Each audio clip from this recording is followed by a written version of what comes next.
Mas Anies gak usah takut. Disebut aja angkanya berapa gitu loh. Kayak saya gitu loh.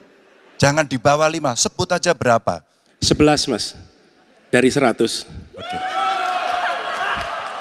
Ini sedikit ngajari kendel Mas Anies biar berani. Saya termasuk yang tidak kaget karena bocoran bahwa PKB dan Nasdem akan bergabung dengan koalisi Kim Plus ini kan sebenarnya sudah bocor beberapa waktu yang lalu. Betul. Tinggal seremonial, testimonial, dan secara resmi kapan mereka mengumumkan bergabung dengan Kim, mengusung Ridwan Kamil sebagai calon gubernur di Jakarta ya. Itu artinya apa? Hampir bisa dipastikan pencalonan Anies di Jakarta atau pencalonan Rano Karno di Jakarta ini akan wassalam karena nggak cukup kursi untuk syarat administratif sebagai kontestan di Jakarta. Baik, PKS coba bayangkan yang saya kira dari dulu memang mengidentifikasi dirinya dengan Anies Baswedan, pada akhirnya juga mengedit dukungannya kepada Anies. Halo sahabat isi, kali ini saya akan membagikan pernyataan menarik dari pengamat politik Adi Prahitno saat tampil di Apa Kabar Indonesia Malam TV One. Dalam kesempatan itu, Adi Prahitno kembali menegaskan Anies Baswedan sudah wassalam di Pilkada Jakarta. Bahkan menurutnya, tinggal mujizat jika tiba-tiba ada partai seperti PKB yang keluar dari koalisi Indonesia Maju dan bergabung dengan PDI Perjuangan untuk mengusung Anies Baswedan. Jadi, pasangan Anies dan Rano Karno yang disebut Sekjen PDI Perjuangan Hasto Kristianto dipastikan tinggal nama. Karena PDI Perjuangan tidak mendapatkan teman koalisi agar kursinya cukup untuk mengusung calon. Untuk lebih jelasnya, yuk kita simak bersama video berikut ini. ke Mas Adi dulu deh sebelum kita nanti tanya Bang Ciko. Mas Adi kaget nggak ketika beberapa waktu yang lalu ini, belum lama, ini PKB kemudian mengumumkan apa yang menjadi pilihannya, bergabung bersama Koalisi Indonesia Maju, dan kita tahu siapa yang diusung di Pilkada Jakarta. Saya termasuk yang tidak kaget karena bocoran bahwa PKB dan Nasdem akan bergabung dengan koalisi Kim Plus ini kan sebenarnya sudah bocor beberapa waktu yang lalu. Betul. Tinggal seremonial, testimonial, dan secara resmi kapan mereka mengumumkan bergabung dengan Kim, mengusung Ridwan Kamil sebagai calon gubernur di Jakarta ya. Jadi kalau per hari ini kita mendengarkan bahwa PKB bersama dengan Ridwan Kamil, saya kira nggak ada yang spesial. Baik. Justru yang spesial itu kalau tiba-tiba PKB nggak jadi. Ya, itu tapi kemarin bagus. sebenarnya ada perbedaan suara antara DPW dengan DPP begitu kan. DPW-nya ingin mendukung Anies Baswedan tapi tidak dengan DPP-nya. Nah, itu yang kemarin masih kemudian bagaimana titik tengahnya, titik temunya? Saya membaca justru itu sebagai upaya dari PKB untuk mengedit dukungan politiknya ke Anies sejak awal. Oke. Dulu kan PKB Jakarta mengatakan mendukung Anies dalam Pilkada Jakarta. Tapi seiring dengan dinamika politik yang berkembang, misalnya PKB tidak happy dengan proposal politik yang diusung oleh PKS, yaitu tentang Anies dan Sohibul Iman, PKB membuat begitu banyak argumen dan sudah mulai kelihatan tidak akan mengusung Anies. Setelah itu muncul soal bagaimana partai-partai non-Kim ini akan diajak koalisi. PKB salah satu yang disebut.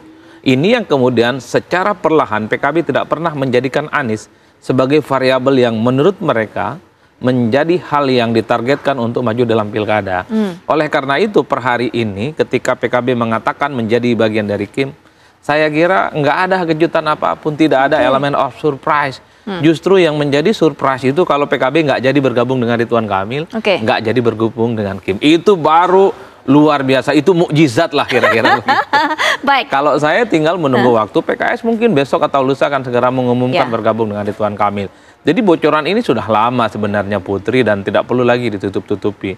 Itu artinya apa? Hampir bisa dipastikan pencalonan Anies di Jakarta atau pencalonan Rano Karno di Jakarta ini akan wassalam karena nggak cukup kursi untuk syarat administratif sebagai kontestan di Jakarta. Baik, Bang Ciko gimana Bang Ciko? Wassalam Bang Ciko, karena PDIP ditinggal oleh partai-partai lainnya sehingga tidak ada satupun partai tersisa untuk bisa diajak berkoalisi oleh PDI Perjuangan, Bang Ciko. Yang pertama kami masih menganggap ini belum definitif secara 100%. Karena memang belum dideklarasikan secara resmi oleh partai-partai tersebut yang mengklaim berada di satu kubu ya. Baik itu Koalisi Indonesia Maju secara keseluruhan dan juga plusnya tadi yang disebutkan PKS, Nasdem maupun PKB. Tapi kan sejak awal kami sudah hampir bisa memprediksi hal ini akan terjadi. Kita juga sama dengan Mas Adi Praitno, pencermatan-pencermatan apa yang kami cermati sejak awal gonjang-ganjing pencalonan di Pilkada DKI Jakarta khususnya. Dan itu juga yang membuat PDI Perjuangan tidak terburu-buru.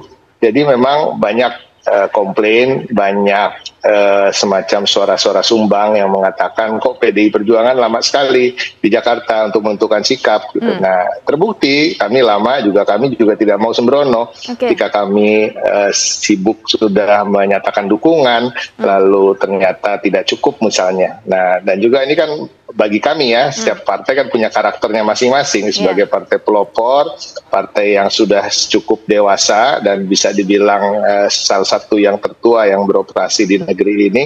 Tentu kami punya pengalaman terkait banyak hal yang tidak dipunyai atau tidak dimiliki oleh partai-partai lain, dan kami juga tidak mau terburu-buru untuk mengambil keputusan di mana kami tahu ada risiko-risiko yang akan dan bisa terjadi. Nah, ini salah satunya. Tapi kembali lagi, ini kalau dalam politik semua itu it's not over till it's over. Jadi belum berakhir selama belum berakhir gitu, karena kita tahu pendaftaran calon masih dimulai nanti di akhir bulan ini, dan sering sekali terjadi bahwa ada partai-partai politik yang tadinya berada di satu kubu kemudian pindah dukungannya atau yang lain-lain. Bagi kami ini hal biasa, hal yang sudah kami duga juga, tapi kembali lagi kami tetap ingin berpikir optimis. Optimis bukan hanya untuk partai kami PDI Perjuangan, tapi juga untuk masyarakat Jakarta dan arus bawah. Saya ingin mengkoreksi apa yang disampaikan Putri tadi, bahwa yang disampaikan Sekjen seakan-akan itu adalah suara arus bawah dari PDI Perjuangan. Bukan, maksudnya Pak Sekjen tadi menyampaikan ini adalah suara arus bawah masyarakat, termasuk para pendukung Pak Anies yang kemungkinan besar pileg kemarin tidak mendukung PDI Perjuangan. Jadi beberapa waktu lalu dan juga beberapa kali ada kunjungan-kunjungan ke DPP oleh arus bawah, akar rumput masyarakat yang memang kita yakini bukan pemilih tradisional PDI Perjuangan, tapi meminta untuk PDI Perjuangan mendukung Pak Anies dan Bang Rano Karno. Kami juga tetap mencermati itu, dan kita lihat nanti bagaimana hasilnya, apakah besok menjadi ada deklarasi yang katanya tanggal 19 Agustus, dan disitulah mungkin kita akan lihat langkah-langkah berikutnya. Baik, it ain't over till it's over. Kalau saya bisa mengutip apa yang tadi disampaikan oleh Bang Ciko dan juga Lenny Kravitz sepertinya. Nah, apa memangnya? Memang ada optimisme seperti apa yang diusung oleh PDIP? Apakah memang masih ada kemungkinan partai, Mas Adi, yang mungkin masih tadi kalau katanya Bang Ciko belum sampai di jalan terakhirnya, ada rontok-rontokan membelot dan berbelok dan sebagainya. Apakah ada kemungkinan partai-partai yang saat ini merapat di KIM kemudian putar haluan begitu? Ya, saya kira memang Bang Ciko layak untuk optimis ya. Pasti narasi yang dibangun adalah pasti ada cahaya di ujung terowongan. Karena secara definitif bisa mengunci apakah partai itu serius mendukung Ridwan Kamil atau tidak adalah tanggal 27, 28, dan 29 Agustus.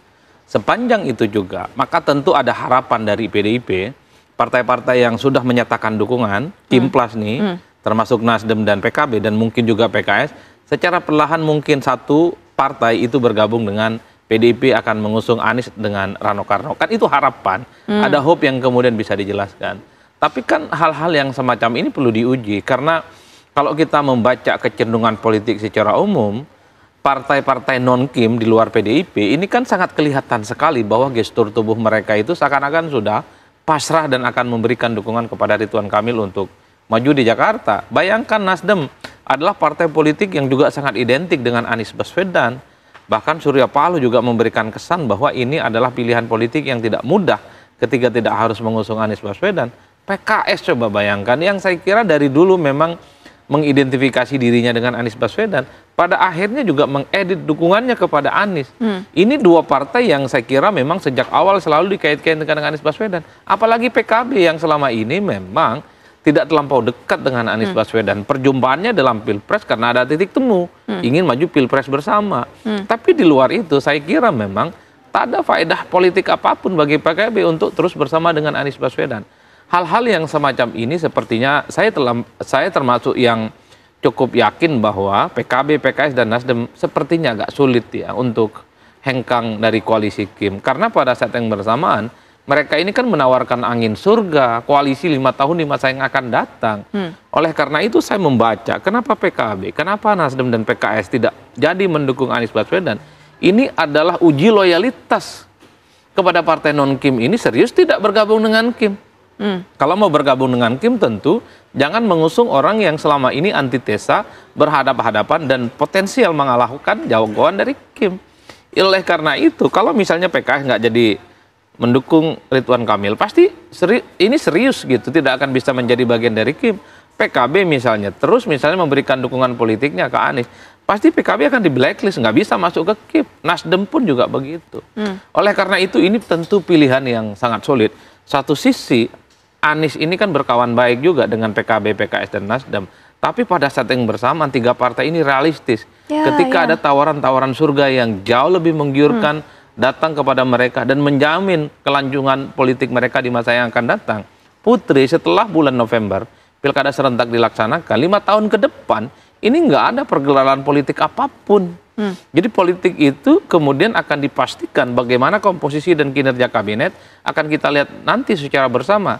Partai-partai yang nggak masuk dalam kabinet tentu dalam hal ini tidak mau kehilangan momentum. Karenanya ketika ada tawaran bergabung dengan Kim, mereka menganggap ini sebagai sebuah sesuatu yang serius untuk mereka lakukan. Oleh karena itu, sekalipun ada harapan dari Bang Ciko, belum ada 100%, rasa-rasanya mukjizat dari 3 partai yang sudah ke sana itu sulit ya untuk didatangkan. Karena godaan surga ini belum ada godaan-godaan yang jauh lebih menggiurkan usung Anies dan bergabung dengan tawaran kawan-kawan PDIP. Saya kira di situ saya lihatnya.